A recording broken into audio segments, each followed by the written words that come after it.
et qui s'occupe de juger tout ça. C'est pas juste une liste de règles, c'est tout le système judiciaire de la FIFA qui est décrit là-dedans. En gros, pour faire simple, c'est un peu la constitution du foot. Voilà, c'est le texte suprême.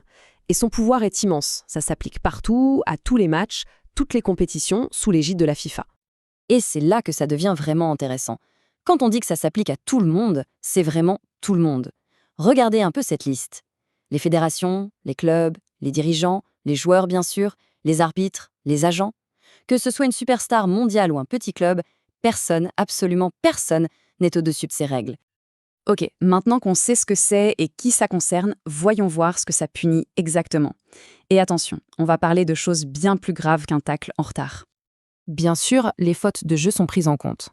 Mais ce qui intéresse vraiment le code, ce sont les comportements qui, au fond, nuisent à l'esprit même du sport, que ça se passe sur la pelouse ou en dehors. Et là, on voit bien que tout n'est pas mis dans le même sac. La gradation est super claire. Une faute grossière? Ok, c'est au moins 2 matchs de suspension. Un comportement violent? On passe à 3.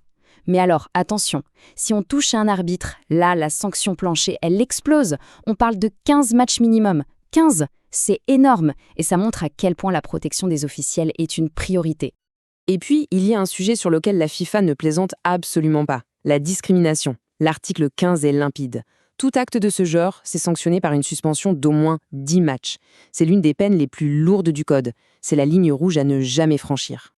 Mais s'il y a bien une infraction qui est considérée comme le péché capital, la trahison ultime dans le sport, c'est bien la manipulation de match. Pourquoi ?